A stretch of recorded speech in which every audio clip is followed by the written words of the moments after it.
forever ago. We I could do have think started Geist, open beta though, already. getting the Spell Slinger. And you can have a long this is open when beta. I feel I like don't she's think anybody's online gonna now. I mean, the complain character about has that. pretty massive bullet damage, but then getting the attack speed and the reload speed from Spell Slinger massively moves the needle. And now these base guardians looking to be under pressure. Ooh. Taz able to threaten hooks, has the double Good aura attempt to on the assist the hook. push. I mean, these base guardians are going to go down pretty quick, especially considering the damage Geist can bring and the rest of Abraham's alongside. They may even look for a fight here. Still got a couple rejuves and maybe 30 seconds remaining. They could force a shrine here, and you have to fight into the rejuves if you want to contest it. Oh, what Nice a catch. hook. Love to see it, and that might just result in a kill here. No, not Isolated. a Venator. Oh my, okay, Taz Nice is doing hooks. dirty things to the opponents here. pops the aura, keeps things pushing. We don't even Eternus gonna have clear out the other Sonya side in of the this map, fight. and This is Venator insane. getting run down. The executions now coming through from together. Oh, this is gonna be a short game. It And looks an like, additional, fellas. okay, Taz is actually cheating, man. He's hitting every single Yeah, hook. This Taz is is insane. And disgusting, honestly, man. I think the game's just over from What that an spree of insane kills out of review. Abrahams. They should get at least both shrines here, if not an additional patron drop. And this early in the game, that feels unrecoverable to me. Yeah, totally. Everything is going to drop in the base. Yeah, I don't think they're sticking around beyond the patron drop, but I completely agree. They can definitely do that if they want to. Unless they want to try to play it safe, everyone is starting to respawn. You know, Shrine at Brent's gonna be back 23 in the minutes, action holy. here, and, I mean, I mean, the to be honest, for Oblivion, DLNS they might VOD wanna review try we to did just force earlier in kills to this week happen of inside the last base, week, at this point. So might be Zergi's just, like, do or team die. The Road Sleep will come in the nap won the time, entire see if game they in can find 22 and a any half value minutes. here. But there is just They're too just much. ending, Look at Dan. the troopers. But Yeah, it looks there's like this 10 is going to be million pretty troopers here, close. and Looks this like is the this will be a lack of D push, 24-30 right? win. Oblivion, we talk so much about Circle Lock, but they don't really have any D push. So when they're It's this an behind, absolute those troopers stomp crashing from the base, Abrahams. They've they played don't this so have any well. efficient way of Taz's clearing hooks them. I mean, just it's like opened heavy up this melee entire feels like the base best way to fight. There's clear a nothing ton they of can troopers. You do. They keep see getting thrown, it's like, just not literally enough. hooked The roll comes into through here from Saint. 1v5s. Sonya is down, but if Mayonnaise falls, and so he does, really starts to feel like you're gonna have damage issues in these fights. Empty Dreams and Arzo both still very healthy, very strong in the fight. All right, Saint. What was that? Yeah, clean game from start to finish here from Abrahams.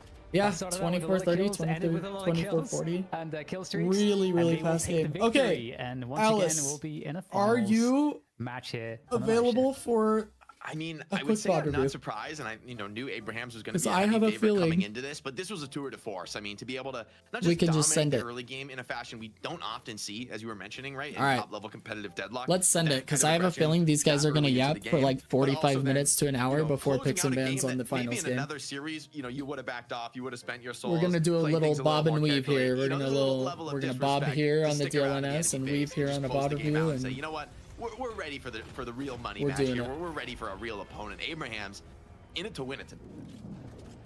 okay.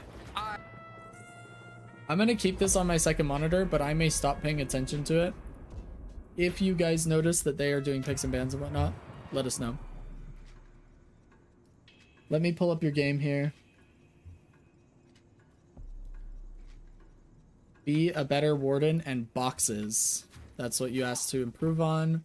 What exactly do you mean by boxes? Are you asking for like box routes, Alice? Is that what we're worried about?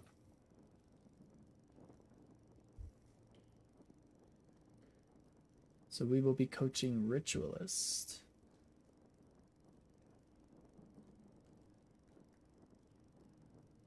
Okay. So box routes, we should go over prior to your game, probably. Let's send this really quick. Too often people think of the benefits without ever considering the cost. I do like a huge gap in boxes. Also, I'm not Ritualist. Oh, it's just a Ritualist lobby. Oops. What in the... Okay. You're Alchemist. Let me switch it. Let me switch it. Dang, you're in a Ritualist lobby, though? Are you duo-queued? Hello, I come back from trying Wraith for the first time. Why is it so easy to win with her? Yeah, I would tell you right now the easiest way to rank up is playing M1 hyper carries properly, for sure. Okay. Trio queued with Crab and Samurai. Oh, okay. Sick. Let me go over a few box routes really quickly for each lane. These are small box routes that you can usually do between waves, okay? The first box route after clearing wave is right here. So you're gonna go over here. Oh wait, we need... How do we spawn boxes? It doesn't matter, I know where they are. Box here. And then we're gonna move into here. Box. Well, that's a golden statue. Or wait, that's the golden statue? Whatever. And then boxes here. Then boxes here. Here. And then we finish this hallway right here. There's one down here you can grab. And then you head back to lane for your wave, okay? We have no clue how I'm down here. All right. I had 4 jokers and just jumped a guy like 3 times. Nice, Shelly. Glad to hear it. The other box route that you can do on this side of the map is here. So boxes, boxes, boxes. And then I go in here and do boxes, boxes, and then box, box. And then after these two, I actually go up here and I do these two golden statues in here. And then I head back to lane. Okay, so I'm going to be missing the boxes up there, mainly for timing. But you can see this takes about 20-25 seconds. Okay. Do I do it when I have the lanes heavy pushed going to different camps? You do boxes in between waves if you can't win lane. The only time you want to do boxes is if you do not have lane pressure. Okay? So if you can win the lane and you can shove like Guardian, you want to steal their boxes. But generally, if you're able to get kills or constantly shove their Guardian and pressure them, then you want to do that, because maintaining tempo in your lane and over the course of the game is going to be more important than like box routing. Okay, a couple box routes from blue.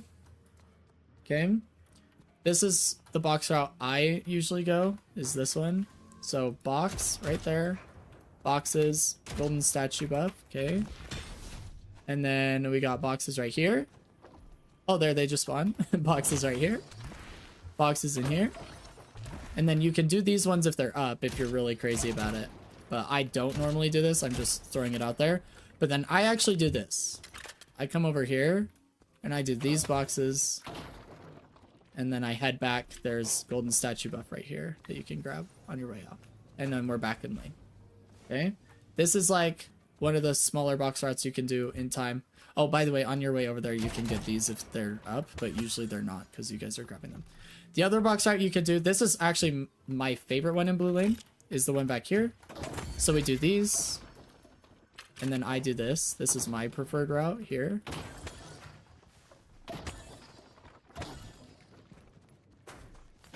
We come back into this room, and then we wrap around here. Well, actually, you can do these too, I suppose, but that's generally part of a different box route. And then you finish off with these and hop back on zip back to lane. Okay.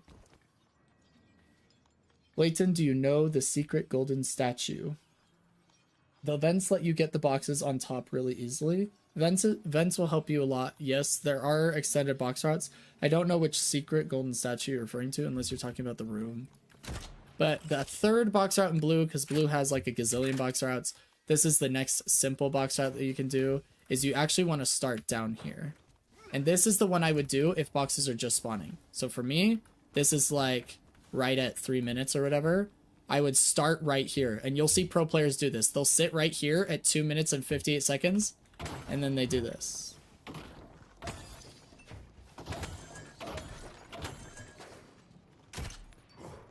And then you make your way back up here, do these, and you're back in lane pretty quick.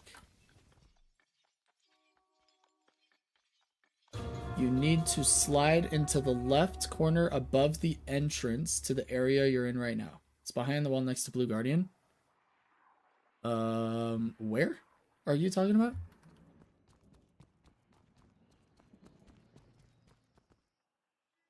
Up there?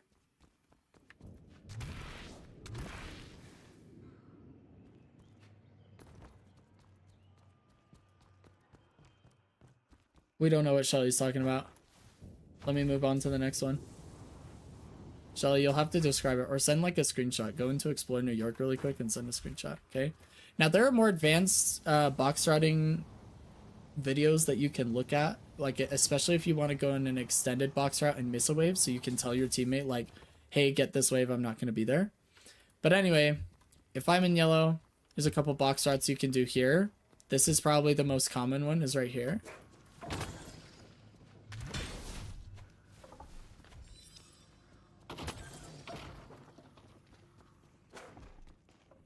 Oops. Now, from here, it depends on whether you're doing something extended. So for me, most of the time, box route has already ended here. I just grab these, and we go home. If you want to do an extended box route, or a different box route altogether over here, like let's say those boxes are still down because you just did them, the next box route is up here. So we come up the rope, and we do these. So this is box route number 2, or extended box route.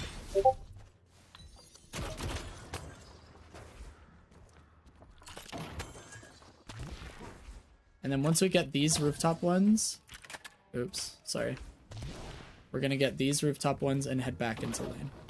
And that's this box route. I sent you a screenshot of the corner. It's silly. Let's take a look at it. Hold up, I got main monitor still showing for some reason. Okay.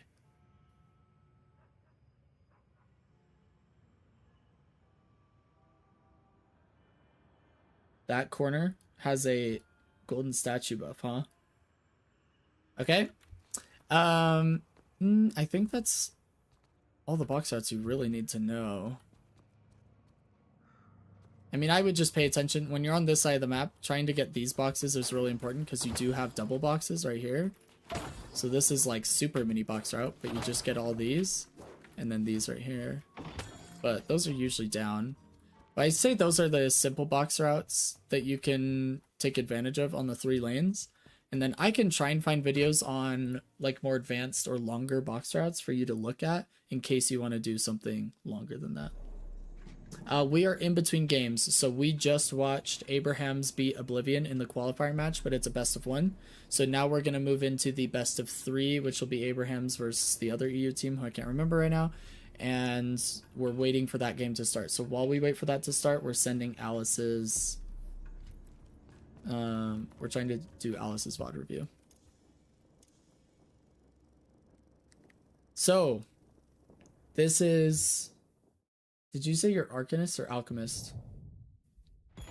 Did I even put the right one up? Alchemist. And we're playing Warden. So Alchemist, Warden, VOD review. Let's hit it.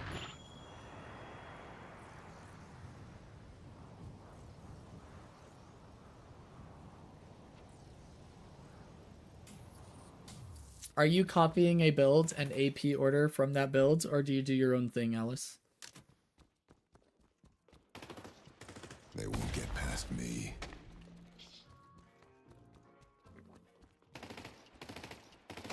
The blue one, Alchemist, yeah. And then Arcanist is the green one. I copy a build that Crab told me. Okay, nice. Her rank is all over the place. She's played like 99% of her games with Crab and I at Emissary/Archon. Oh, so 7 or something? Okay. I just want to know, because if you're doing your own thing, then usually I'll talk about, like, I'll ask you why you're doing the things you're doing to make sure you're doing them for the right reasons. But if you're just following something, then that's fine.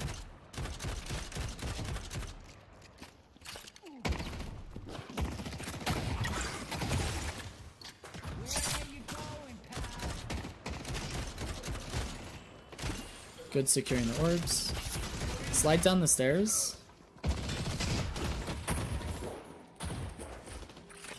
So utilize any sort of sloped surface for infinite ammo when you're fighting minions. You'll be able to clear them in one clip, and you'll clear them way faster. It's going to help you with your overall wave clear timing, like how long it takes you to clear the wave before you go do boxes. They'll try to run. It won't go well for them. So utilize stairs, get infinite ammo, utilize stamina, and then when you dash, you slide out of it, like hold control, get infinite ammo, and use all of that to hit minions so that you can do as much as possible, as quickly as possible. Oh, you a psycho. I like it. I have a bad habit of reloading due to CSGO. Yeah. It's gonna take a minute to break that. But like the stairs in front of you, I would go up halfway and slide backwards and use like just 2 or 3 bullets of infinite ammo is better than nothing. You know what I mean? Yeah, really bad habit of reloading. What I would do, and you'll watch this during the pro games that we play, or that we watch today, or any pro VOD reviews that I've done, you'll notice that they will shoot all of their bullets. They'll utilize infinite ammo, but then when they get to their last few bullets is when they really start focusing on infinite ammo. And they'll start sliding around, using stamina and sliding. They try to clear the wave in one clip almost every single time, depending on the hero. But trying to steal orbs is really big.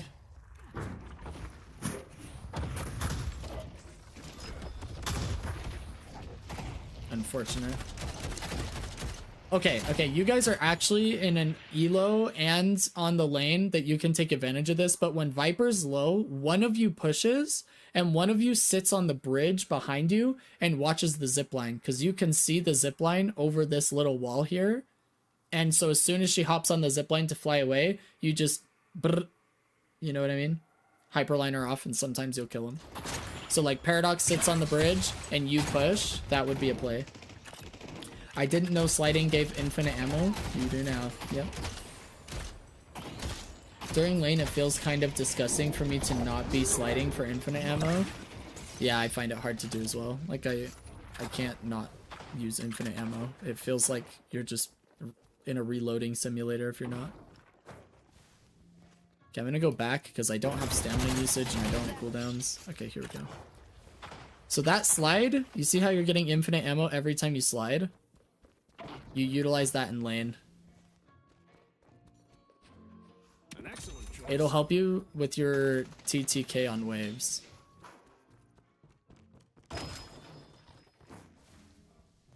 Yeah, I didn't know what that meant when I saw it. There you go.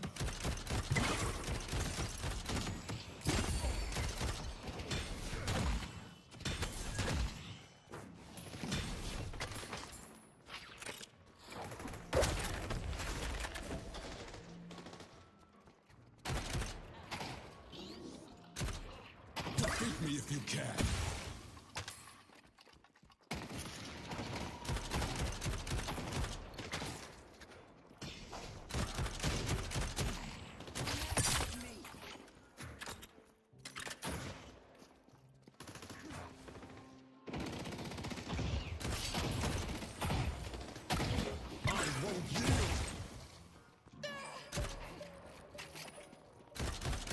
I think Wraith just proved to me that StatLocker just really likes big stupid numbers. I feel like any M1. Focus the wave first? Yeah. Definitely prioritize killing the wave, and then you can push with your wave.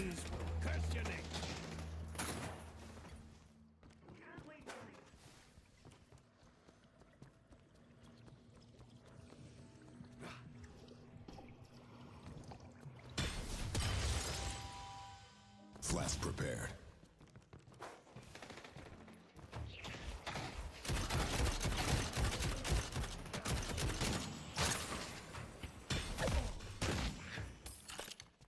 Oops. Performed as Eternus 4. Lol. W. Yeah, I wouldn't trust that locker with anything. It also told me my peak was like Ascendant 6 or something.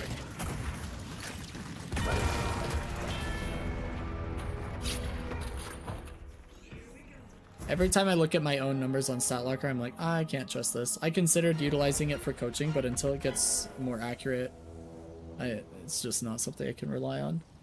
But having a coaching tool like that would be super helpful.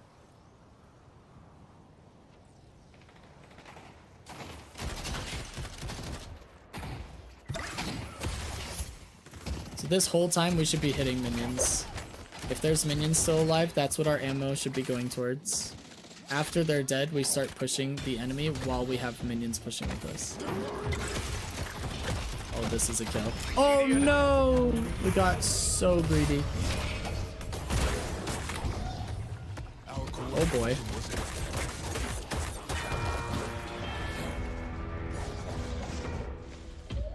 Alright, Samurai low-key got you killed.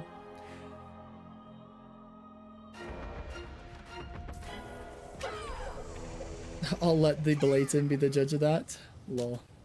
Cut them down. It's not low-key.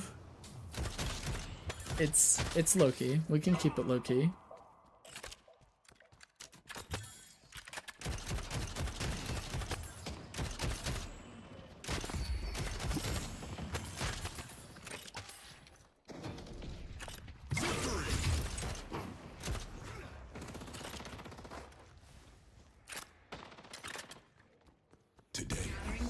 Alice, what rank are you in CSGO? Or CS2 or whatever you play? Like either some sort of premier rating or like competitive rating, whatever you prefer to give me. XMGE when I played. Okay. The idea was to swap her away, but I should have moved towards middle lane first so Alice could move towards tower. Yeah, probably. Or just waited to use it until she got back on top of Alice, yeah. I play Ivy a lot, but for Wraith, it's practically my pure micro macro mezzo.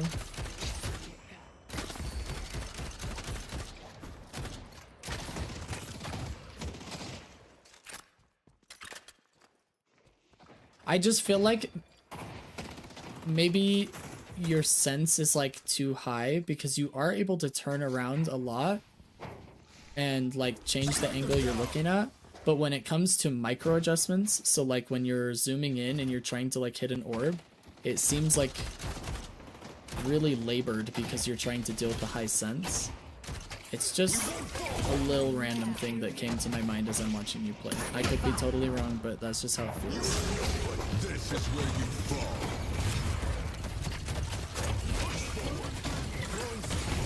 Nice kill. 2.5k hours in CSGO.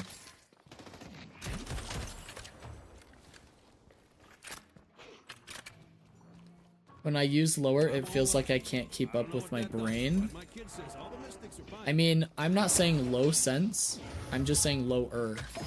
Like, you might want to try changing it like a teeny bit and see if you even notice a difference in how it affects like not being able to keep up, so to speak. So I'm a high sense player.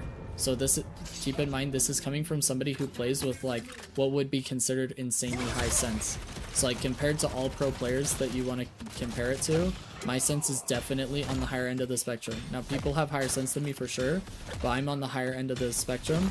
But when I'm micro adjusting, it does not look near as labored. Like when you're trying to make small micro adjustments on fixating on these orbs, I can like show you in slow-mo if you know what I mean. That right there, that was actually a really good example. Let me go.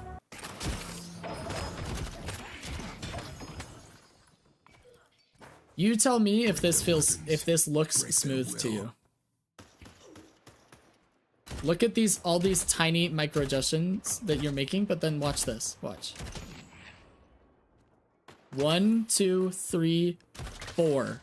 Four micro adjustments to hit a smoothly trackable orb. So that's just my opinion. Take it or leave it. And you can keep your sense the same. This is not going to break your game, but it just feels really labored if you have to make 4 micro adjustments for every single orb you're shooting. That is like a lot. Now, when it comes to moving around like this, high sense is fantastic, and that's why I prefer it. But if you need 4 micro adjustments on like simple micro like that, it's something to consider is all I'm going to throw out there. Right? You can try it, hate it, and change it back. You cannot try it at all. Makes no difference to me. It's just something I'm noticing. It is really labored micro adjustments.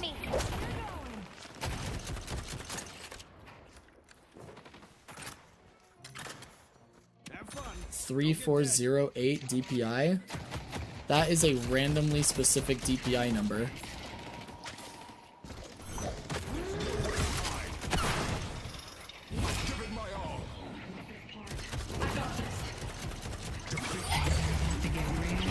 Nice kill, you two. That was massive, by the way. Do you think first try Wraith or the Ivy match would be more productive to review? That's for you to decide, Shelly. It's whichever one you want coaching on, really. In general, it's just whichever game is closer. But if you want to learn Wraith and you want to get better at her, I can coach that game. Sure, I don't care.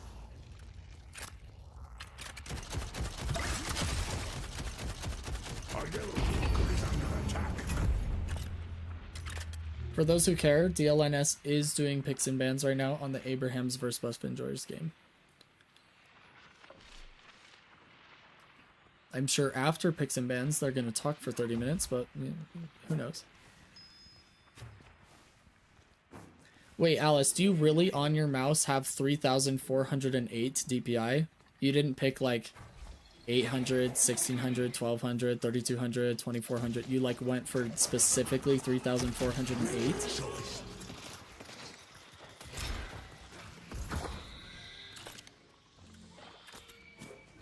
Yeah. What's your sense? I wonder what your sense is in game. We should probably cover this sometime. But having your DPI like that is really weird. I would probably just adjust your DPI and then adjust your sense in game to match it. I feel like it's gonna affect the pulling rate of your mouse. But...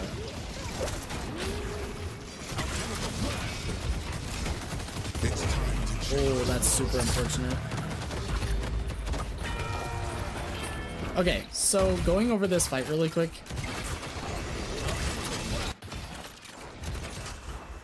I'm gonna tell you one thing about Warden ult. We use it right here.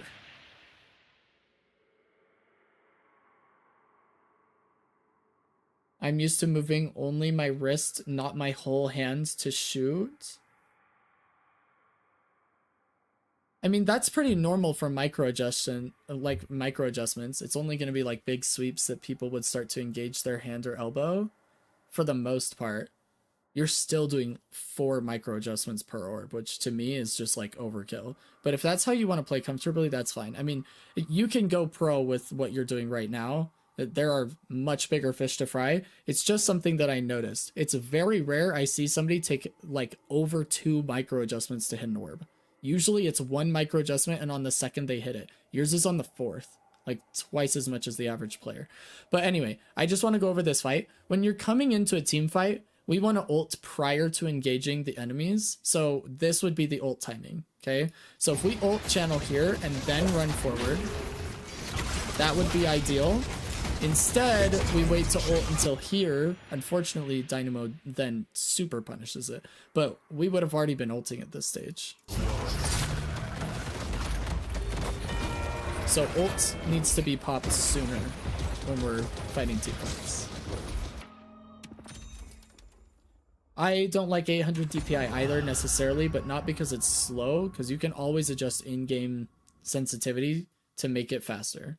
But I prefer higher DPI because modern mice get more out of their IPS and pulling rate when you're on higher DPI. So I play on 1600 DPI and then I adjust my in-game sensitivity to match something that is akin to what I played when I was top 500 in Valorant or when I'm playing CS or like whatever that is.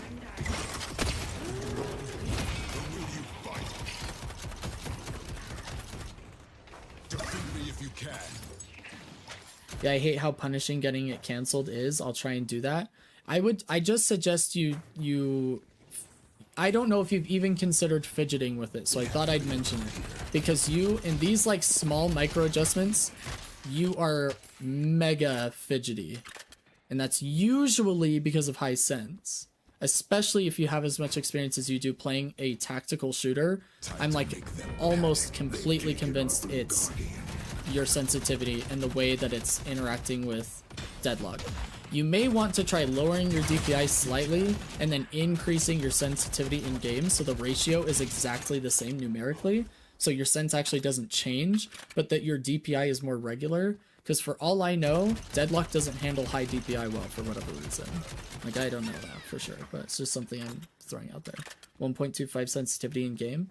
Yeah, I don't know what my sensitivity is, so I can't really tell you. I can just tell when I'm looking at high DPI. Or high sensitivity in general. Take this boon. They're here somewhere. Is the top 3 heroes thing like the in-game order?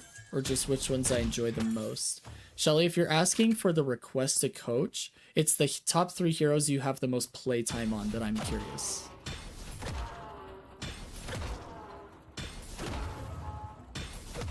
So Alice, modern mice tend to handle increments of 400 the best. If I were you, I would try 2400 and then I would adjust my sensitivity numerically to match perfectly with what I have right now so it feels the same. And then I wouldn't change my DPI. I would slowly change my in-game Deadlock sensitivity ever so slightly. We're talking like micro adjustments to where you're not even sure that it changed, but that it's going a little bit lower. And I wonder if you're going to feel like securing orbs is less labored And if it's not, go back. Like, right? We want you performing at your optimal. This is just something that I thought I'd mention. Right? This is not game breaking.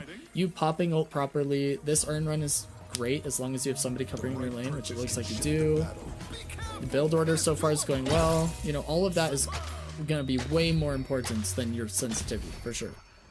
Like, I could probably play the game on 20,000 DPI. It just would be miserable. It's all the other things that are going to be bigger.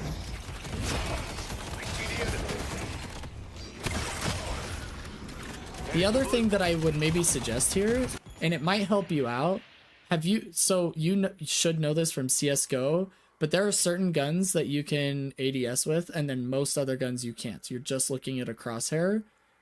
In close range fights like this, you might find it beneficial to not be holding your alt fire for the zoom in. It might be better for you to treat this like an AK or an M4A1 or whatever, like something that doesn't have an ADS, and then you won't have to worry about micro adjustments as much because you'll be zoomed out. But you're zooming in on these fights a lot. And with high sense, that's going to be even harder because the target is like going to be moving really fast when you're zoomed in, right? Yeah, I'm so bad at clicking it because my vision's bad. I mean, you do what you gotta do. I'm just letting you know, if you treat it like an AK or an M4A1, like however you want to think about it, like a standard rifle that doesn't have ADS, I think you'll find it easier to handle your higher sense in these fights as well. Easier to hit the headshots. I would think, but just another suggestion based on what I'm viewing here. Okay, I'll try messing with that a bit. I was unsure if orb loss was me or timing. It looks like it's a combination of both. You seem to be shooting orbs a little bit late, but you also are doing a gazillion micro corrections over the course of the entire laning phase. So I do it a lot when I play Rem too. It's at the point I don't notice it. Okay. Shelly, thank you for the request. I don't think we're going to be able to get to it today, but I'm glad that it's in the Discord. That way I can keep track of it and prioritize you. I think you should go in there's orbs that pop up in the training room. Hopefully you know what I'm talking about. And I would practice shooting those and see if you can get them consistently under 100 milliseconds. And that'll help you get the timing down. But right now, I think it's hard to get timing down when you have to make so many micro corrections on your crosshair getting there. Because, like, your overall aim and tracking is really good. It's just, like, so many micro corrections in these fights.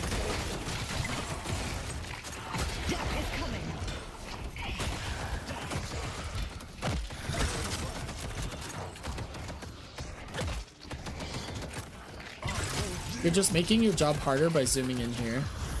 In a few seconds, it'll all be over. Oh, you should try and get aggressive while you have ult up. Because now you're going to die without killing Graves. Yeah, had you pushed, you would have killed Graves there. So when you're on Warden, you definitely want to be more of a W key.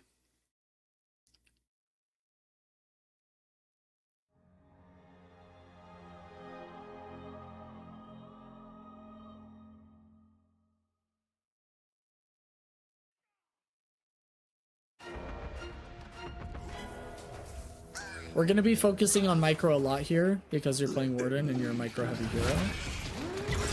So I probably won't be talking a ton about macro, especially because what you wanted help with had a lot to do with micro as well. So hopefully that will be the best way to help.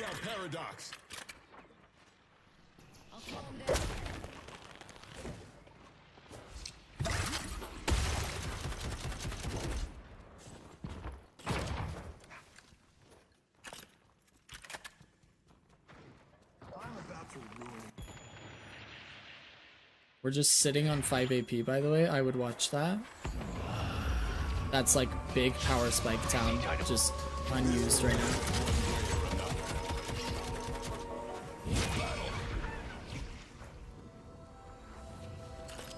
Okay, so really small thing with micro here that I'm going to go over. I'm glad you finally utilized your 5 AP. I saw you put it in there after the fight.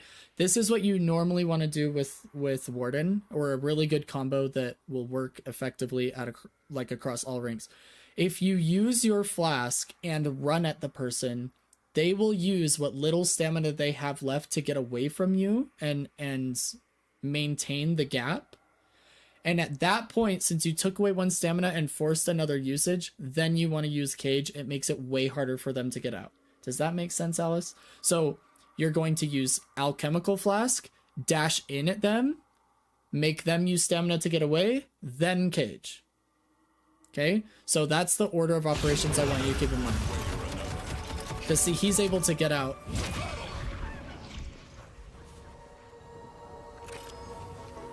Good job being at the rift with your team. Good job zoning the victor altogether.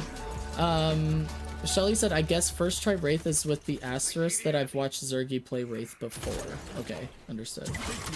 And you said you're going to sleep soon anyway. That works out great. We will do it another time for sure.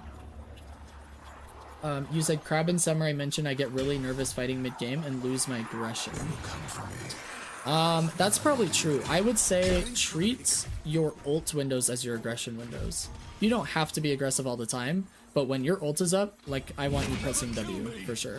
Like borderline inting, because Warden ult is that oppressive. Borderline inting. I don't want you actually inting. And I want you paying attention to channel time so that you can back up and get out at the end of the channel, that you're not just like continuing to W key after. So if you're not sure when to be aggressive, just remember Coach Blayton told me it's when I'm ulting. Like if oh, should I be aggressive right now? Well, is ult off cooldown? Okay, well if I want to get aggressive, I'll just press 4 and then do it. And then we'll see where it goes from there.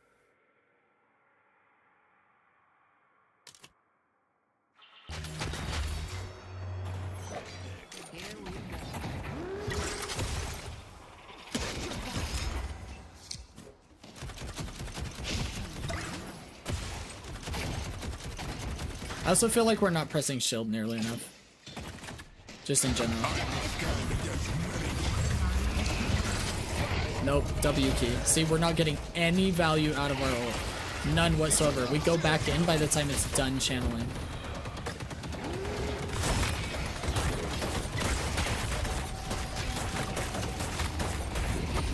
You were hitting... Okay, so I want you to explain this to me because... Right here, you're hitting like all your shots, okay? Watch. And then we zoom in and we start missing all our shots. So I don't understand why we're zooming in at all.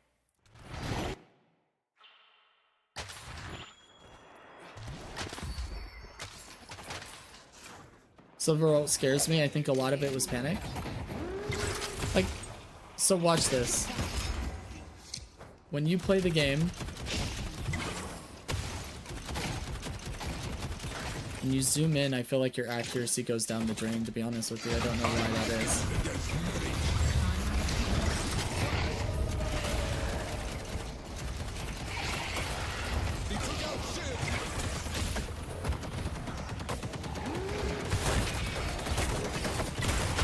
Everything, okay, so before you zoomed in, everything felt controlled, and it felt like you were just playing the best hands that you were dealt, and you were doing things, you were using abilities, you were backing up, and then as soon as you zoom in, we miss every single auto. That's just how it feels.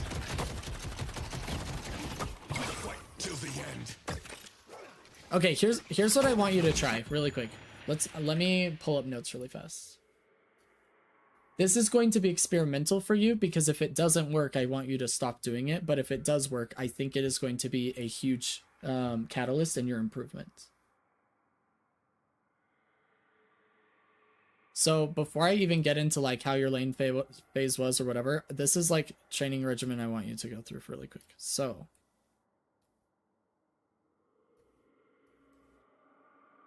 this is like, first thing is, let's see if 2400 DPI with a corresponding in-game sense that is higher feels better. Specifically... Oops. Oh. Specifically when trying to secure or deny orbs. That's when I want you to pay really close attention. The second thing, I want you to unbind right click.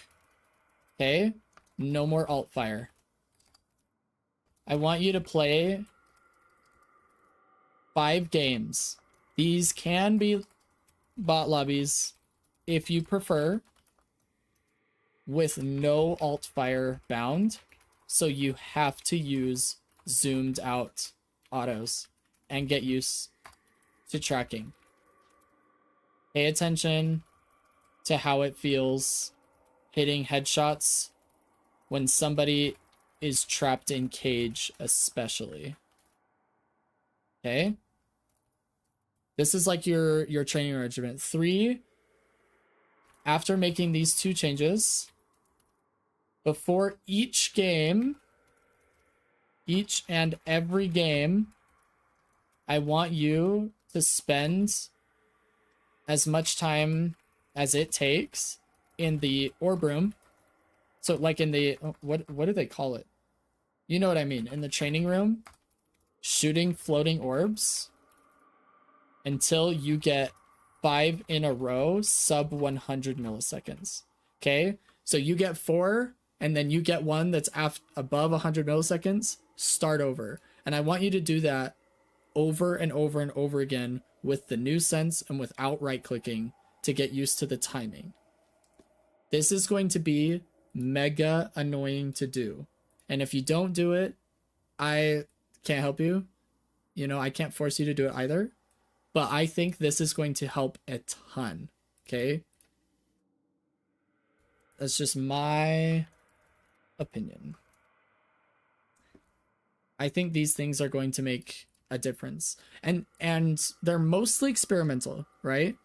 Like, I want you to play the 5 games without alt fire, and then I want you to rebind it, and I want you to see if you can use it less and just start to experiment. How does it feel? Do I feel like my micro is better? Do I feel like my tracking is better?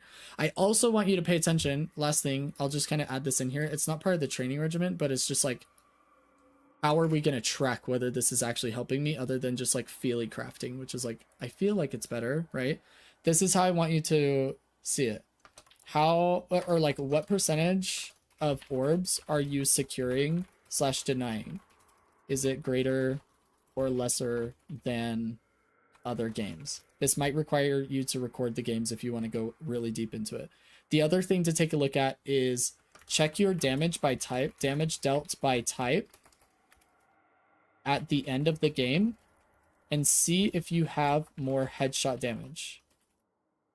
This is like the gun critical section. Okay, so where it says like gun crits, that's the headshot multiplier. So I want you to take a look at the graph at the end of the game and see if you have a higher critical gun damage, meaning you're able to hit more headshots throughout the course of the game, especially when they're caged, because you're zoomed out and you're on a slightly lower sense. Okay, these are like the ways that I want you to check your work. Does that make sense? And then really quick, we'll get into this because lane phase is over, so we can kind of touch on this.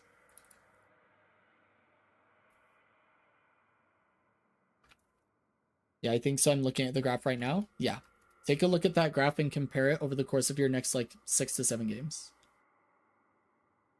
Shelly, sorry if you're still here. I know you're going to bed soon, but yes, I will be here tomorrow. I do plan on streaming tomorrow, however short that is. So we can do it tomorrow if you're here, if I have enough time. I do have a live coaching VOD review to do tomorrow and some pro VOD reviews that we're doing, but I will try and prioritize you. Okay. Alice, I'm glad you found out that it's there now. I want you to start comparing it over the course of your games. I also want you really focusing on headshots when somebody's caged. Like, I want you just nailing them in the face all the time because of that multiplier, okay? In lane, I want you to focus minions first. You can't shoot enemies until minimum 3 minions are down. Ideally all 4, but that's the first thing. Second thing, keep focusing on securing and denying orbs. However, I would like to see you focusing more on infinite ammo, okay? Slide on every slope. Use stamina and slide if you have to.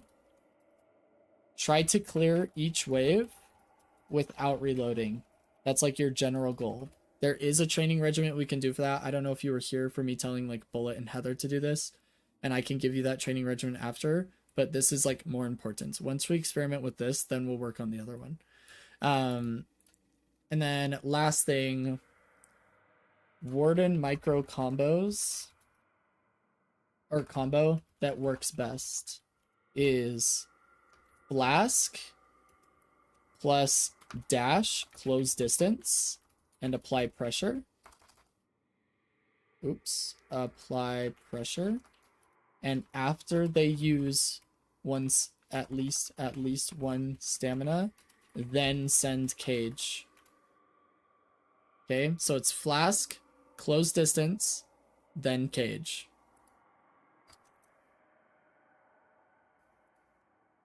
So that's your like lane combo I want you to focus on. Focus on minions first. Last thing, this applies to lane and mid game, but we'll outline it here first. Get really aggressive on ultimate casts, especially if they are on your guardian. This is massive kill potential. Okay, and then from what we've seen of the mid game, I'll just comment on this really quick and then we'll go from there. We'll just keep watching the VOD. But mid to late game, the first thing is if you're unsure whether you should be aggressive, pop ultimate and get aggressive. Learn from your mistakes. If ultimate is unavailable, don't get aggressive. This is a general rule, right, that I want you to keep in mind. But for now, let's move on and finish the VOD.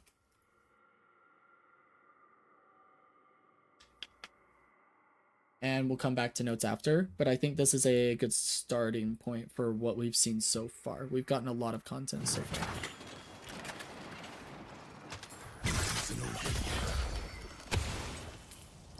I'll likely be here since your streams start at a comfortable 8 p.m. Awesome.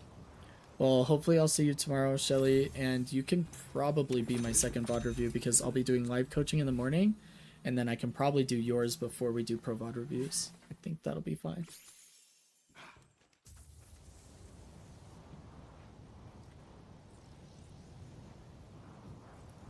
Okay, and it's okay, Alice, that you weren't here for the training regimen that I gave to Bullet and Heather around infinite ammo. We can do that after we start working on the other things, because, like, watching you shoot orbs is, like, it's, like, really, really labored. And I guess I'm being hard on you because of your experience in CS, right? Like, normally players struggle this hard because they are new to heavy micro situations in a MOBA shooter, right? Like, the most micro they have to deal with would be, like, tracking enemy players, right? They don't have to deal with, like, neutrals requiring micro. And they're getting used to that. But with your experience, it shouldn't feel as labored as it does. That's just my opinion. But I don't mean to harp on it. Like, we don't need it. We know what we're gonna do about it. We're gonna see what else we can find that's gonna help you improve this mid and late game. Oh, AP. I'm gonna put that in the mid game notes because you were sitting on 5 AP. I want you to pay close attention to your power spikes. So, like, know when you'll have enough AP to be able to upgrade an ability. That's effective. I main op in CS, which may have been why. Headed to blue. Yeah, but okay, but think of it this way. I also main op in CS. Can you imagine trying to hit a shot with 4 micro adjustments? Like, if you were coaching somebody in CS and they tried to make even 3 micro adjustments on an op shot, wouldn't you tell them, like, they maybe need to lower their sense? Does that make sense? Like, when we're looking at precision flicks, it's like at most second micro adjustment. Like if I take more than 2 micro adjustments for an op shot, it doesn't go off or it doesn't land, or I'm dead. Right? Like there's no way it should, if we're looking at those types of position shots, that we're dealing with like that many micro adjustments. If what you're saying is like, well, that's why I zoom in a lot and whatnot, like I like to be able to see my targets closer up, I totally get that as an op main, but you would rather no scope somebody when they're like in your face than zoom up. But like Silver's like in your face and you're probably gonna zoom here soon. Yep, see, you're zooming in. That's like way harder to hit than just like staying zoomed up. If I want to put it in like CS terms. Hopefully it makes sense what I'm saying, you know what I mean?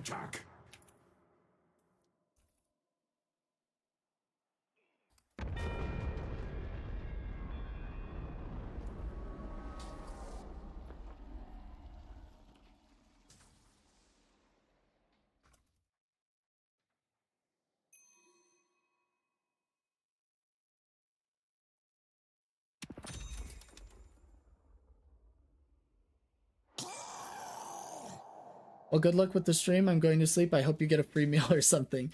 Thanks so much, Shelly. Really appreciate it. And I look forward to seeing you tomorrow. Have a good evening, or get a good night's sleep, rather. Sorry, I should have fast forwarded through your death. Just wasting time. Broadway is under attack. Okay, we're gonna cover blue lane. I wouldn't have covered blue lane here. I would have asked Great Talon to do it. So this is a fill. So fill the gap in macro with your comms and not your body. The person, you would be way more impactful in this fight as the, you know, off carry or hyper carry role and with your ultimate as your team shoves rather than Grey Talon. Grey Talon can clear here and then send bird. And I'm pretty sure he stops here and sends bird anyway, doesn't he? Maybe he doesn't. But anyway, he could have cleared this wave and then sent global ults. Now you're just completely out of the fight. And this is like, you guys should be going mid boss now. They don't have dynamo ults and you guys got 2 kills. This shouldn't even be pressured. We should be going mid boss. Grey Talon could have cleared this wave, ulted over here, and then cleared this wave. And you would have been fighting this whole time with your ult. So fill gaps. I'm going to write this in your notes too so you don't have to remember it. But fill gaps in macro with your comms, not your body. Never show fear, no matter the odds. Headed to York. York is under attack. Yeah, I think the unbind will help a ton. It's like, okay, you may have seen this in like CS when you start getting into higher ranks, but not the highest, right? But like the epitome of plat chat. We see it a lot in Valorant too, is you see people like crouch way too often. They get used to like every single fight they're in, they just insta crouch. Every single fight. Like it's not tactical, it's literally just habit. They're in a fight, they crouch. It's what they do every time. That is like what you're doing right now, where the only way to fix it is we need to unbind it so your brain starts to get used to the idea that when I press this button, that habit no longer benefits me. I remember making callouts, but I don't remember our randoms talking. Yeah. I mean, it's tough, but you guys, I'm just letting you know in the macro scheme of things, it's going to be better for you to be in that fight, and then that was also a really great mid-boss opportunity, just so you understand it. It's actually, so technically, take this with a grain of salt, because I don't want you to be like, I don't need to get better at macro because Coach Blayton told me to. But like, actually, it's not your job to handle macro. That's up to your Grey Talon, your Paradox, and your Ivy. You are the M1, so like, it's okay for you to focus on your crosshair more often than other heroes in other roles. They're the ones that should recognize that was a good mid-boss call. I'm just letting you know, because I do want you to improve your macro, but as a Warden player specifically, technically, it's not your job. Like, it's not a big deal that you didn't know.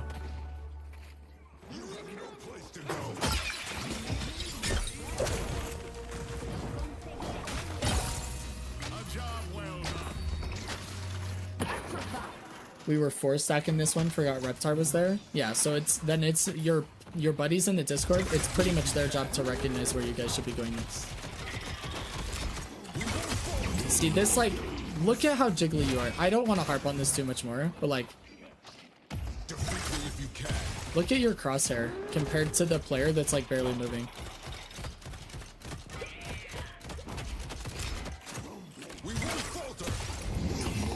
That's wild to me.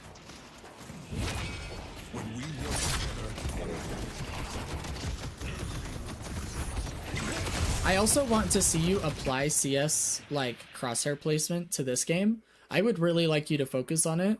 I want you to be at head height as often as possible. You're doing a whole lot of verticality stuff, and I would like you to stay at head height, especially when Cage is about to bring him to the ground. Like, I want you to be a little bit more calm with your tracking in terms of, like, if they're flying through the air, don't feel like this obligation to try and hit and track all your shots. But I do, like, if they're on the ground, I really want you focusing on head level.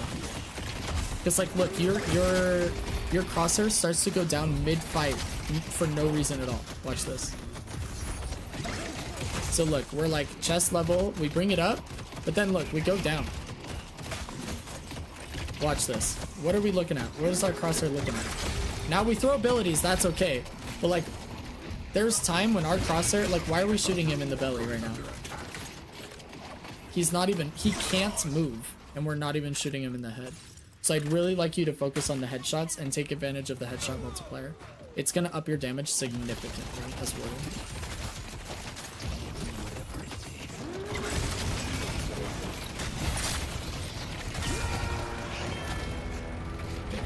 Overall, that fight actually wasn't bad, and you guys did fine. I would have popped ult probably if I was going to keep fighting, like if you didn't want to just back up and reset.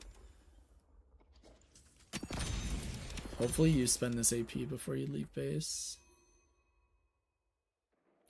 But I do want you focusing more on your aim, like your micro, like focus on those headshots.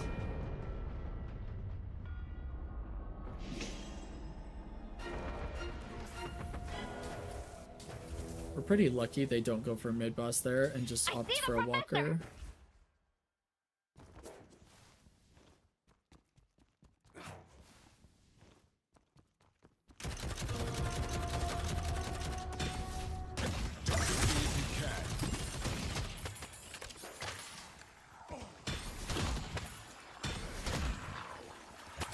Okay.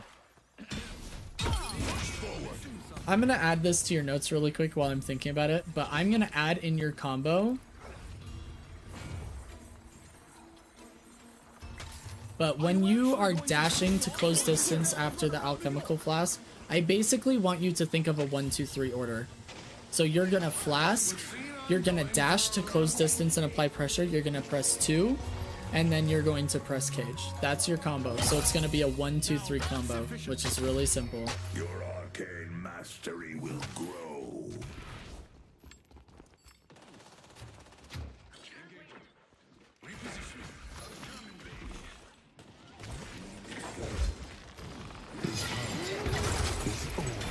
I'm gonna say 1 dash plus 2 3. That's your combo. 1 dash plus 2 3. You work well with others, Ivy.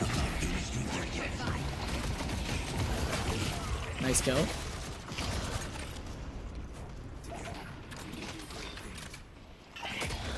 We are sitting on 7k souls for a long time. Okay, wait, did you leave base? No, you spent, okay. Oh, it's the Rift. Rift gave you a bunch of souls. Okay, sorry. It's over. Let's go mid. I got her in before the fight and Rift. Yeah, it makes sense. Because I thought you bought when you left Sword, but then I was like, how do you now have 7k? But it was the 2 objectives, yeah.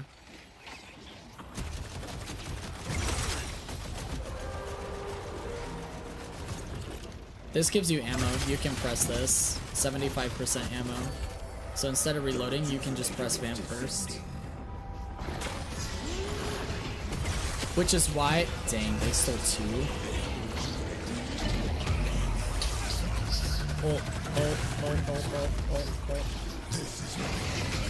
Okay, we're a little late on the ult, but yeah, it was. I'm glad we used it.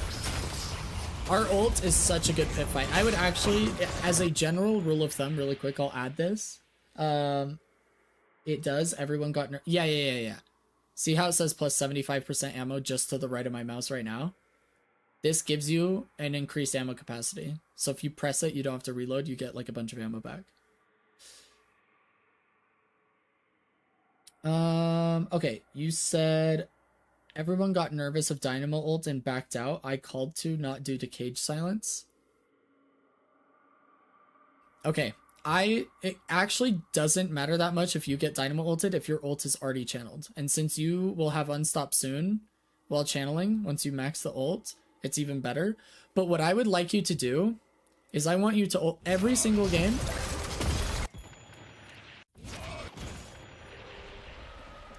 I want you... Oh, no, back a little further, sorry.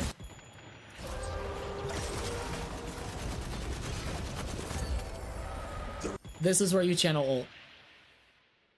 Okay? When Rejuve Crystal... you can wait for it to be a little bit lower, but you want your ult to be channeling before it hits the ground. So, like, right here, I would channel ult. Then it's channeled right as they're coming in and fighting. And then even if you get Dynamo ulted... You can be, you just look at him and your ult is still going to do its lifesteal and damage on him. But this ult is really late. I would like you to ult prior to the pit fight because that's when the most amount of enemies are going to be in your radius. Because they're going to be trying to still rejuve crystals. And you want to be hitting all of them with that.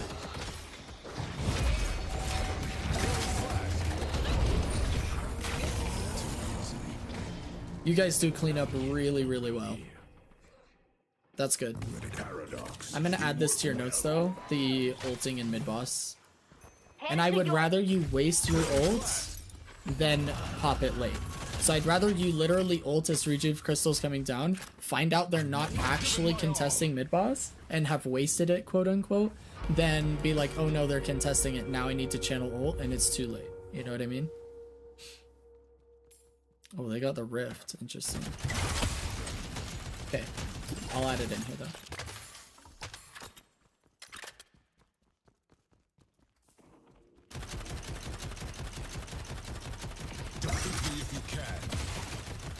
Unless they're like all dead or it's a 2v6 and you guys are like, there's no way they possibly contest, then maybe you don't have to, but I would generally just pop it.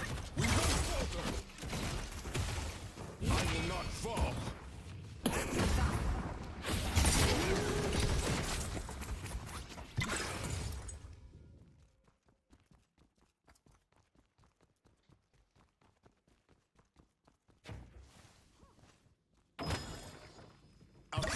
Rift went so quick. Yeah, it did.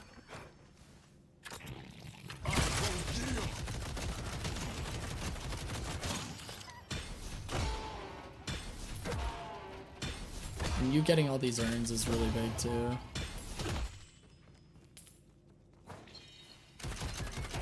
I didn't know comeback rift was a thing till that one. Yeah, there's no longer comeback urn, it's just comeback rift. Yeah, you do this up-down thing when you're tracking people because you're zoomed in.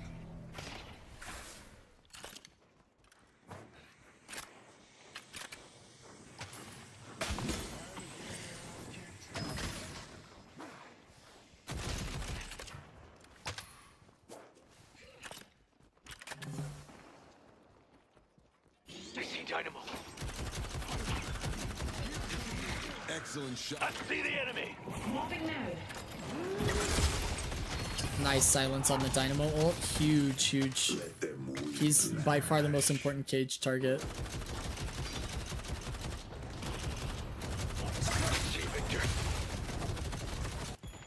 Okay.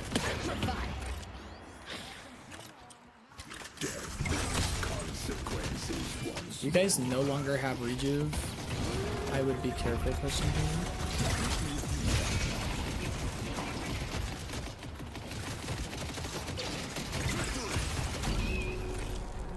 You can line of sight Victor ult as well. I don't know if you know this, but you don't get stunned if you line of sight it. So if you just go behind this pillar, it wouldn't hit you. Nice. Yep.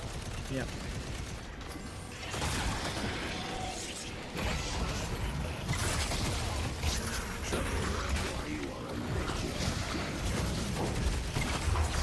I'm not sure why we didn't ult this fight. I don't know what we're holding it for here. You guys win without it, which is great, but I just feel like it was unnecessary. Yeah, you not knowing that Vampire's gives you ammo is tragic. Because you're wasting so much time reloading.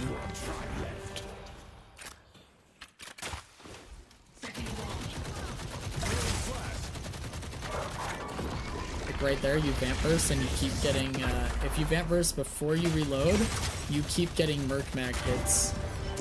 Because you didn't reload yet. So it'll increase the uptime of your merc mag too. Yeah, well, I mean, your ult looked up to me this whole time.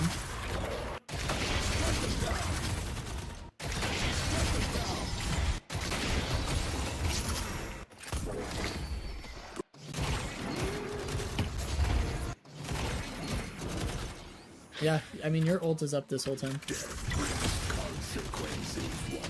Cooldowns are showing. I'm like trying to find the last time you ulted. Let me go to last stand. You last ulted right here in the pit. 32 minutes.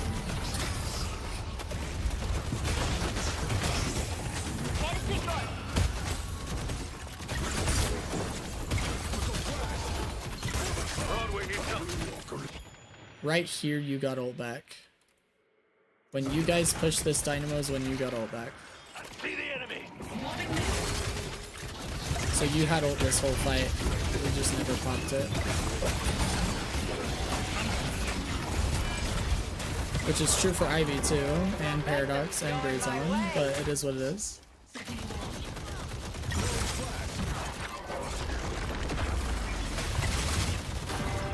Oops, okay.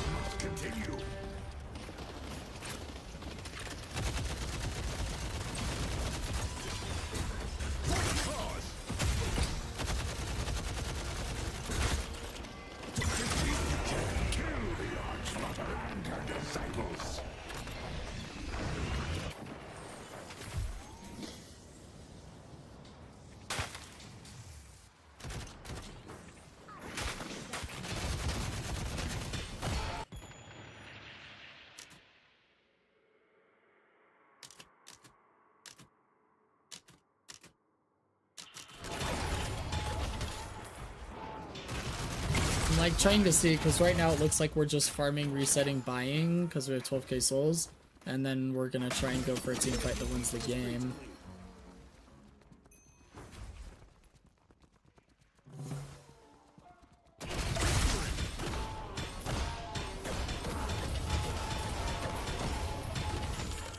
So your team finds the pick on Rem. I see the enemy. While you still have the chance. Mid boss up in 25. Be bold. We need to be with our team, by the way. There's no amount of farm that can warrant like getting another kill, so we can get mid boss. Let's go mid.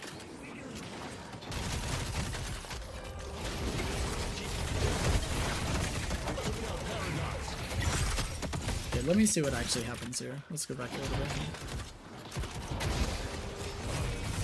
Okay, so we are fighting in a 4v5. We lose Paradox.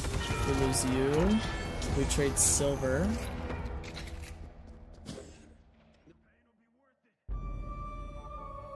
Shiv and Grey Talon are just soloing mid boss and didn't tell you guys. We lose Lash.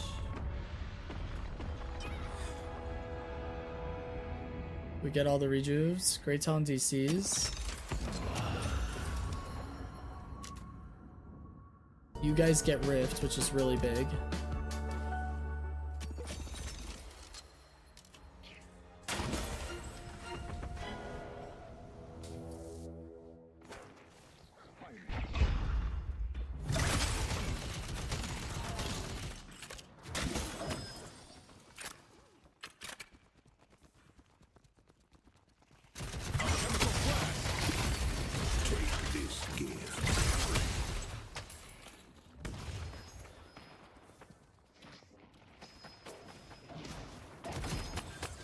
I will say, so them pinging mid and not saying anything is not entirely their fault. I will say it is up to you guys to recognize that that is the right play and to back up when your teammates are starting to do it instead of pushing into their base in blue lane.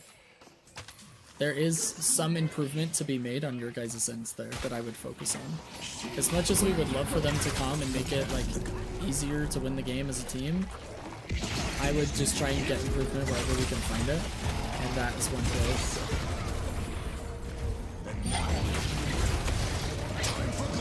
There we go. Great ult. This is fantastic damage. Very well done. Quite the fight. Nice work. All right. Nice work, Alice. That was a great game. Your Warden is very strong. There's just a few things that I want you to improve that are going to help astronomically, I think. No one's my equal. So let me send you these notes. The only things I really added since we last looked at the notes is to fill gaps in macro with your comms and not your body. So there was a time when you were in blue lane, you could have been in a team fight in right, and it would have opened up a mid-boss opportunity, and you could have had Grey Talon clean up waves and send global ult across the map to help. And then there was make sure we're spending our ability points, don't like sit on a bunch of ability points. We need to recognize our power spikes, take advantage of them, and constantly be upgrading abilities whenever we can. The last thing was press ultimate to fight rejuve crystals, even if they're not there to contest. Like, and I'll specify that. Well, no, it's fine. And then it's like worth it to waste it, use it when rejuve is halfway to the ground and fight in the pit. And then if they don't actually contest, that's fine. But that's what we really want to see, is constantly being ready to cast the ult and then casting it and fighting in the pit in case they do contest against all odds. You're already ready for it. Do you have any questions for me, or was there anything that we covered that was unclear or I don't have time to be scared. My family is or counting on me. anything at all?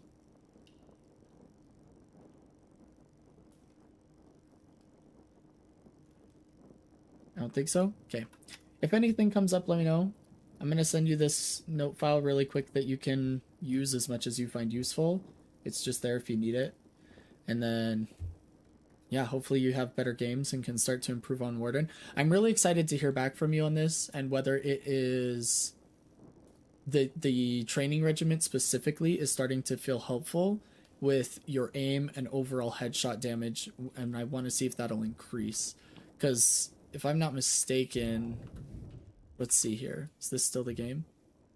Like, if we look at your graphs, damage dealt by type in this game, your gun damage was 44% of your damage, only 13% gun damage crit. But you had a lot of people caged that you could have been sending headshots on. This should be way higher. So in a 43-minute game, you did 6,000 gun damage crit. I want to see if that can go up. And by how much, right? But hopefully that's helpful. Okay. If you have any questions or if anything comes up, feel free to send them in the chat too, like right now. You don't have to wait or anything like that, but you can message us in Discord or ask me when they come to your mind, anything like that, but hopefully it's helpful. All right.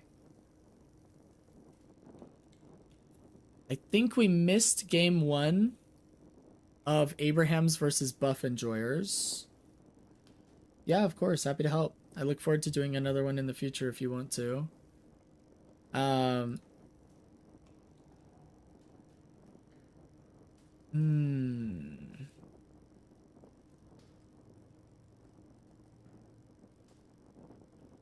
Yeah, it looks like... Okay, here we are.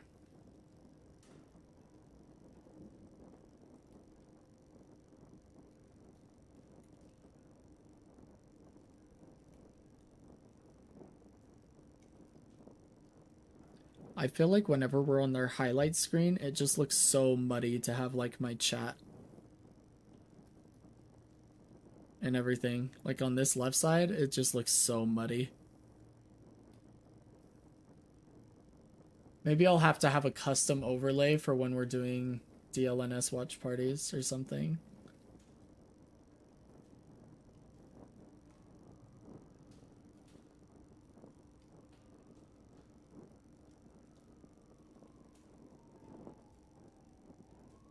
feel like it looks fairly normal during the game. It's just for the highlights. I can turn on the sound if you guys want. Let me know if it's too loud or too quiet.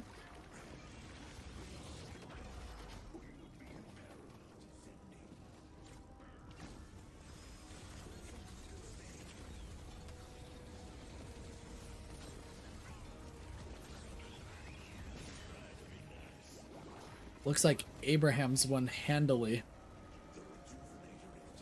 40k soul lead at 28 minutes.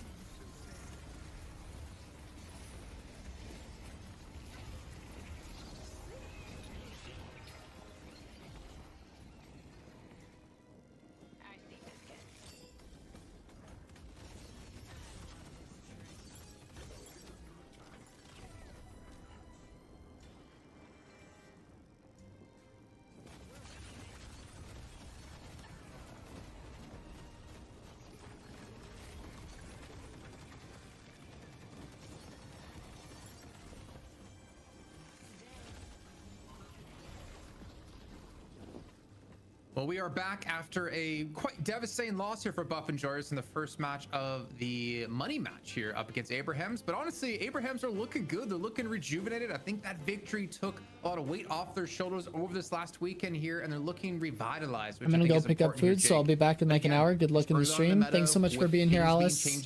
Hope you get some yummy food. I don't know if we'll be on when you get back in an hour. I'm probably, if Abrahams take this in the next game, if they take the series, I'm probably going to be closing out the stream before the NA games start. Killing blows really. So I mean, if I that's don't like see part of you, the, I think everyone I'll when see we you in a looked at couple the weeks. changes, it was like, okay, slice and dice melee. You're This next changes available, everything. and That's what I'm everyone not is on really vacation. focused on. But I feel like in that last match, I feel like the killing blow, you know, feels like more realistic to go for those chain executes now, which felt really scary, felt explosive. I do think though it's another game where Abrahams blow out the early game, maintain a lead pretty much throughout. And so I think our conclusions all good, thank you again. We're seeing minions tomorrow, so I'll put my rating in chat. Oh yes, throw it in the Discord so I can hear, because I'm excited to hear your rating. You guys have a great weekend. And Dan, does that mean we might see Shiv being banned out or taken away from Together here in this next draft? At the very least, they shouldn't allow them to have, you know, like Holiday and Shiv and Bebop, I guess, at the same time. You know, there's a lot of, like, I feel like faux pas in the that previous draft, that, you know, just criminal activity that was allowed to be gotten away with on the Abraham side. So again, I think there's different ways they could go with it, but yeah, Shiv definitely seems really nice. But Holiday too, man. I feel like Holiday is well, also Mirage. Hang on, we should be talking about Mirage. Like maybe actually Mirage is kind of more of the problem here. I mean, Mirage feels like back in the day used to be not only a great late game carry, but also amazing in the lane. Now I think the lane is not quite as dominant as it once was, and so when you are able to have a really well executed, fantastic laning stage and snowball into the mid game, you can make so much space where, you know, Arzo was not punished at all. I think we can say this game on Wraith. He had a very comfortable early game, was able to kind of get past that phase where Wraith feels weak, and then just be able to, when he starts showing up to the team fights, you know, rip and tear at the opposition. And for Buff Enjoyers, I think they'll probably be picking a little bit more playmaking, a little bit more individual catch, just get active on the map. Well, one thing I did want to bring up that we've seen now in both matches is the Unstable Rift as a comeback mechanic. Both times we've seen it now, we've had, you know, like 12 troopers spawning on in with their tuxes, their sunglasses on, and they've been immediately shut down. They've accomplished nothing on the pushes. It feels like teams have responded properly to this, and I'm curious on your thoughts when it comes to the comeback of the Unstable Rift here, Dan. We've seen teams kind of, actually maybe Jake, since you already want to jump into it, it seems like teams are just, when they're so far ahead, they're more than willing to just let it go for free and then just kill the minions. I do agree with that. I think even as a comeback, it's not going to be, you know, so backbreaking, but I will disagree that it did nothing. I mean, in that game when Abrahams was able to successfully take the Rift, they didn't push with the troopers, but there was such a need to respond to that huge trooper wave that they got a free mid boss out of it. So it's like it's the comeback version of it I'm mostly talking about. Okay. Is that we've seen it twice now, and like the first game was just Bebop, Hyper being the second game it was just Shiv dashing no idea through what they're them. talking about, it doesn't seem to have accomplished much when it comes to game. comeback is maybe what I was looking towards. It seems like teams just respond with, okay, you have it, and we just kill them, and then guess what, you didn't really accomplish anything with the comeback. it kind of makes sense because when you're behind and you win this comeback objective, the last thing you want to do is like go for a big. I just wanted a committed snack, push. You're probably still and I behind, happen to have one and, of like, those then you just snack throw packs your body's near way me. into the Do you guys fire know here. those So like it does, I chocolate agree, puddings that are maybe to die mitigate for? some of the value that could have been found if Absolutely it was just like a goated pure snack, economy thing, for sure. the way it was in the previous patch. Well, we do kind see of the an Mirage being interesting first picked again here.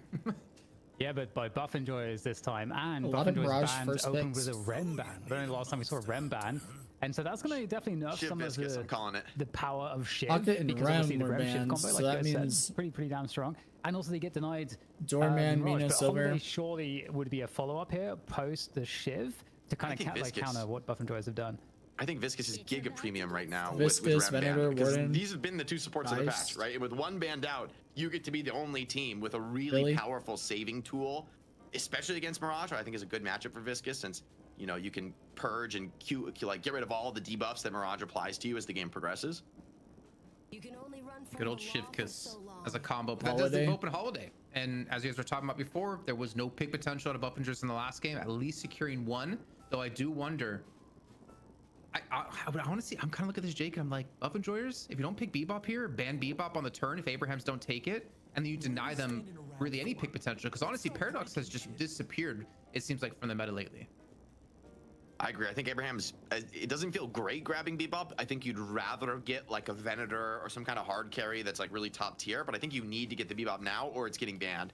Even if the Venator gets banned, there are other options in the carry pool. They do go with the Venator though, so I think they probably give up the Bebop in order to grab this. I agree with your analysis. I don't see why Buff Enjoyers would let that through, especially given Taz, like how well he's playing on the hero right now, how many hooks he's hitting. It's like, you got to separate this guy from Bebop or else he's just going to do terrible damage on the server. Vindicta ban. I'm so sad because I want to see how Vindicta actually plays in this meta, because I do think she's probably strong. I mean, she's got banned twice by Abraham, so they agree. Looks Well, no, like it was Abraham's Buffingers that banned it banned last time. Vindicta. I thought that was against Saint in particular, but to see Abraham's ban, I think, is the really interesting part, because obviously Obikim does Oh, play so good Buff Vindicta as Enjoyers well, but bans maybe they know something about Doorman. Vindicta that we didn't necessarily expect coming into. So we do get today's Bebop games. for Taz, it looks like. I mean, I imagine that's Buff the next Enjoyers are going pick. to We'll ban see. the Doorman instead of the Bebop, which is not something we had talked about, but that kind of makes sense. Maybe Doorman is even scarier, potentially. But Abraham's, they just go for another carry. They're doubling down on like the heavy carry meta here. Dice. Buff Enjoyers options are starting to run thin, and now it gets weird because I don't know if you want to pick a Bebop for yourself. Maybe you do, but especially with Demov subbed in, I don't know that Buff Enjoyers are going to be as keen to have the double pick hero. That I wanted to see it, man. Demov was the best Bebop in EU. We talk about overseas, we talk about TAS, we talk about who. Demov was crowned the best Bebop by me. I don't know if you I guys think Taz is pretty damn good. I'm a little. I think Demov's very good at a lot of things. I don't know. He hasn't played that. It's been a long time since he's really played Bebop, right? It's been a very long Apollo. time. Ooh, Apollo pick. Okay, Apollo Excited is to getting see. buff after buff in the last like 2 or 3 patches sequentially. I'm not shocked to see him getting a place here, and it feels like a good draft for Apollo to shine. You've got pick, you've got carry, you've got team fight. There's room to be a little bit greedy with some, like an Obikim Apollo in this game. Damn, Yeah. man. You're getting your Yeah, TAS yeah. Bebop at least. Yeah, totally. And this is going to be a very interesting game just because we actually have a much more rounded comp from Buff Enjoyers. So there's always like dangerous problems we've dealt with. I feel like they've dealt with the Shiv by banning the Rem to some extent, and they got the counterplay and not giving away Holiday. They took Mirage for themselves. This is looking way better for Buff Enjoyers, and I think Apollo is like a very nice pick into this, especially the capacity for the movement. I think Apollo has been missing, and I think the buffs have pushed him over the edge to be a great spirit like burst. Cariello, Seven's back. Seven. Seven got hit by Alright. the nerfs, right? He get nerfed. I think the nerfs to 7 though are like nerfs that honestly don't matter much in high level play. I think they're really good nerfs because they address exactly that problem. 7 was like just too good at the lower levels, but still unplayed at the highest levels. And so the nerfs that come in are, I think it's like to Storm Cloud, and then that's like the significant nerf. And then there's maybe a smaller nerf on, I want to say like the lightning balls, but these nerfs, like realistically, 7 and at this level is mostly played as a hard carry who is playing around Power Surge, and I believe that is for the most part untouched. So I actually think 7 could still be good. Lightning Ball charge delay reduced from 7 to 6 seconds, so it comes up quicker. But Storm Cloud time to expand increased from 1.5 seconds to 3.5 seconds. So it takes a lot longer for it to expand, make it a lot easier to escape. The damage interval also increased, but the DPS wasn't changed. So instead of every 0.25, it's every 0.3 seconds. And then Stormcloud Terror 2. James? Ok. Hello, Wendy. Plutôt goûte à la bikini?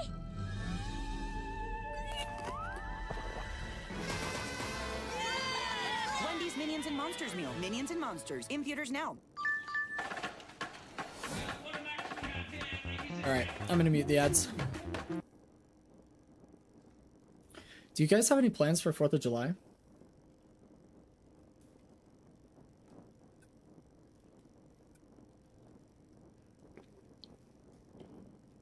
My wife and I are going up to Idaho where her family lives.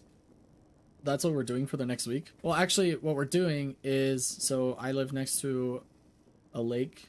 We're a few hours south of it, but it's a massive lake north of Utah, south of Idaho. It's called Bear Lake, and near Wyoming.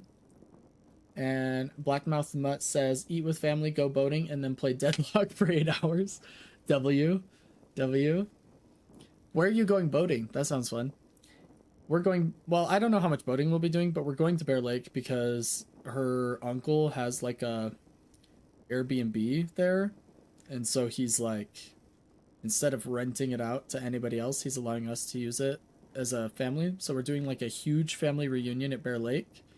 But we're starting the trip by going to her parents' house in Idaho. We'll hang out with family there. From there, I think we're going to Pocatello, where her grandparents on her mom's side are.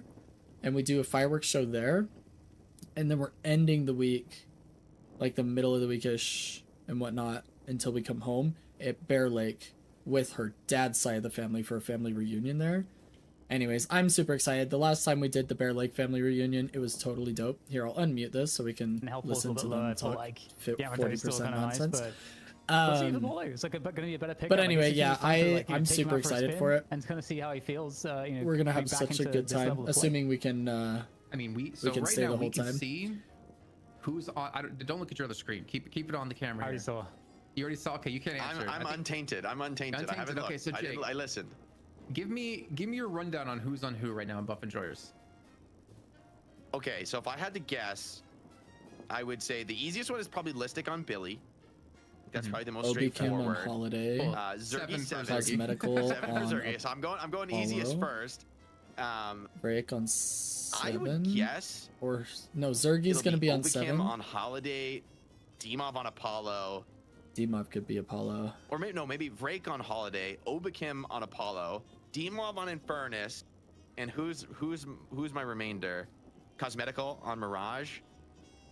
Okay, you know, Jake, I can see your nose growing because you kind of looked. There's no way you got that. There's no way. I don't believe you. I'm actually the best. I'm the best. Okay, apparently you got 4 right and 2 wrong. Boating on a lake in Georgia, like Blackshear. It's nice. Sounds awesome. I love boating. I grew up boating. We can see, unless things have changed, and is on it is and absolutely fantastic. Okay, so maybe it's Demov or Mirage. My parents in their late 40s decided to get a boat, and we would go down to a lake in southern Utah called Lake Powell.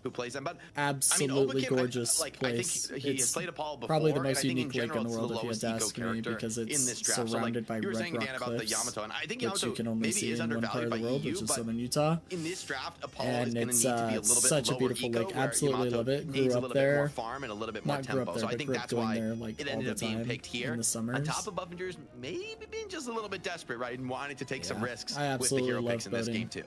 Love tubing, Lightbringer did give water us a skiing, smiley face when lake asking skating, him what this draft wakeboarding, was. So let's see how it's going to work out just here going for a Buff Enjoyers. They cruise, can come back here in this sitting on the series beach, and playing tie it card one apiece. games, you know, Jake and like, DDK, dude, take I it absolutely love boating. We would just go for long weekends, as well, you know. Jake, is that Apollo 3-day still weekends. should be, in theory, like really good in lane, like in the early laning phase. Yeah. And that's I would love something that, I mean, Yamato to afford is a boat also good in the early laning phase, but I feel like Apollo was even be able better to take my in kids prime boating. Apollo days. Yeah. Maybe I think someday. People have also gotten really good at dealing with disengaging sigil. Mike a bit low compared to I do think DLNS. The spirit scaling on Well, flawless advance. yeah, I is gonna didn't be know how really late nice or for how Apollo loud in the mid-game, DLNS was. where I can try the heals turning you get my from mic that up a like little keep bit. you in the fight quite a bit better. and enable you to. I'm also like sitting way really far stay back. alive and Is that a little bit better? keep those I don't trades know. rolling. Like when You you do let me win know. a fight, you're going to be leaving it with more HP to like go to the next Yeah, I'm kind like of a sitting gank. back in my chair, chilling out, you know, I watching see why the DLNS buffs, watch they party. do add up over time, and there's been I think But if I what, need to 2 or turn it 3 up a little straight bit more, I patches can. of, like, Or I can just turn down moderate DLNS, Apollo up to you buffs. guys. But He took that like one huge nerf that really Sounds put him good. on his heels Okay. in a competitive Good deal, good deal. perspective. To see, of course, how it plays out in this one. And in the end of the day, right? You look at Abraham's draft, you're like, Together's on Shiv, you know, Saints on Viscus, Taz on Bebop. You really like the odds of the playmakers. Interestingly, it'll be Sonya on the Venator, which I feel like Sonya has kind of transitioned away from the heavy carry role for this squad, right? He really has been playing, I think, more of these playmakers, more of these like spirit nuker style heroes. And so it's interesting to see him back on the carry role, which so is where we got to know Cosmetical him was as a player Infernus, like months and Obikim months on ago. Apollo. You know, I as, like, thought a Wraith Obikim would be on player, as holiday, but a it's a Boardroom break. player. D-Mob on Mirage. It kind of makes sense, you know. You got Zergy on Ozzy playing, 7 and Listic on Geist Billy. and, I only got like 2 you know, of those you right, talked about I think. having more Listic and of a Zergy. greedy, I suppose, team in the sense that you got a Geist and a Venator, both two heroes. that you're Abraham's looking was to pretty easy to be call those who would be M1 playing carries who. and need more farm, and so that Me too, inherently does Life Goal slow seriously. down the gameplay of Abraham's, I would say. And in terms of, Boating like, is the just tempo, so awesome, and the do you feel boating like that does community, I don't allow know what it Buffingers to have is. the edge Something there? is Can in the we be water in the expecting boating Buffingers to community. largely They're be just the the team taking nicest more people initiative in all the first, like, 10 freaking minutes? time.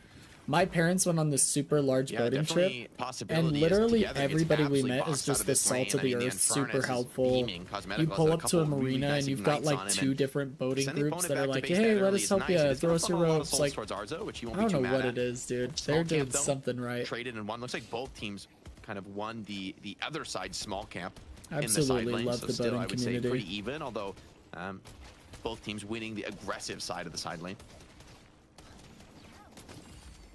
I think it's another thing about What we Viscus just that's saw so from annoying is Saint that Viscus is should be actually insane in clipped. the early That game. was His, like poke is so a good. beautiful And look at usage the of shot there infinite to ammo. completion is the kill coming forward, looking for the dive, straight under the tower we go. Nice. And the second bounce from the splatter will do it. Lovely stuff there, taking out Obikim. Yeah, and I mean, we talk about how good Apollo is in lane, but this is a tough one to battle against. Venator, so threatening to get up in close range against, since he can just shotgun you into a wall and absolutely blow any kind of a trade out of the water. And then Viscus, right? We talk about being one of the better poking heroes. I personally quite like playing Viscus into Apollo lane because he not wants too to be much so work aggressive and, into like, this walking up to sigil you, but chat you have so many for you tools guys to disrupt that on see Viscus, whether other you're just kind of chatters, kiting and then back today and, we've only had raining Twitch damage chatters, in, so it didn't or actually matter. actually getting aggressive and trying to punish when Apollo has those skills on cooldown. It was yesterday when we had like Now, a bunch of box runs, course, YouTube so and efficient, Twitch everybody's chatters. like already in position to clear these And, high density today it box didn't even locations. matter, but at Especially least I in the got mid it set lane, up. where both Taz and Empty Thanks to Dreams are getting Samurai. some nice economy off the back of it. At least I think it was like I wonder if 90% the sure it was Samurai. boxes, if that will ever change at all in terms of the whole like Deadlock development. I know some people are fans of the Beautiful boxes, use some of people not so, infinite you know, ammo. so much. I'm an enormous box fan. I feel like boxes are I hope they never really like hurt them, because it's like a beautiful way to make movement like directly rewarded. Your mobility, you're able to get things. Speaking of movement, by the way, he's gonna need some serious help. The Oh, pop he's so is dead. missed, but the Oh, damage what is a coming in. parry. It's like a parry. I mean, it doesn't matter, Maybe he but did connect in the chaos, but with the rotation in, they're able to we pick blew up our that water kill onto pump Viscus, in our slow boat, him and a down. fisherman with Sonya, a though, 3-seater more important 2-stroke hero, I boat think it's pulled fair to us say in the for lane, about is gonna be able to get 1.5 hours back to our dock. And there is, Didn't Demo accept picking a up the mystic tip. shot. That is a great example of the boating regeneration community, dude. alongside Like, that. they're just the best. We've Just done that dominate this, before for middle people. lane We at the had people moment. get So far, this, like, they the crashed lanes into have been rocks, relatively even. and we took them back to the marina because their boat was like, it was completely done. They had to pay to like come get it professionally removed, but we just like helped them. Sonya having quite a But nice yeah, start here. like Gonna boaters build are just straight the into that best. crippling So headshot. helpful. And this hero is one of the most difficult to trade into on the laning phase. Once they made that crippling work on neutrals, it's such a powerful farming tool. And I mean, you have a kind of a perfect tool to kind of keep that. We need our debuff stream to applied. turn into the Lady boating Geist, nice movement community. from her, Just is need gonna a bunch slip of far enough helpful away with that people. stun. She doesn't take too much counter That's damage. goals right there. Cosmetical kind of covers the Should we retreat. go for mid with a bridge flame off dash. here? Just Infernus It's a is deep going. dive on Sonya, but he is healthy and right into the trap. Looks like buff and jars are gonna Goes get the Apollo, the both cube. bridge buffs. Delays things for now, but will it actually be enough to escape? Listic, another rotation Oh, into no. the side lane very early in the game Holiday for ability to ended get up leaving. active like this, but once again, it pays off. So So Bumminger's showing us a Empty much Dreams more got competitive caster early buff and game game Cosmetical too. got gun buff. Yeah, just got massively punished for that dive, and look at the tower damage just coming off the back of that, just trying to get any edge. They really enjoy those buffs. Middle tier camp is really yeah. nice to find. I thought they were gonna get both. It's like so good at The farming break these came types of over and camps ganked. this time in the game, and looks to go for a counter punish though. And the chain gang comes through, maybe try to delay things, but you're not getting out of this one. There comes the hook. Why aren't they meleeing this guy? Soon, Oh, they were purposely letting Bird get stacks. Okay, I was like, he literally saw him parry, got the free hook. Why isn't he heavy meleeing? But it's because they wanted to give Empty Dreams the ult definitely stack. getting a lot of those rotations. I Very love important that. the task can kind of slow I love his when I have roll, teammates but do the that for me when I'm playing Guardian Greytown. does take quite a bit of pressure So forward, and awesome. with this Demov's Mirage sitting on a tornado, he is not going to be a very realistic kill, even if you hook him. Able to build pretty aggressively into a heal bane, and it's going to be tough for anybody to stay in this mid lane. Even Empty Dreams with a spirit buff, right? That's going to be nice to kind of slow down the push, but it does feel like that tower is headed for destruction if there isn't a big rotation towards the mid lane. It's going to be interesting in this game how much space Zergi's going to get to play with to get the farm rolling.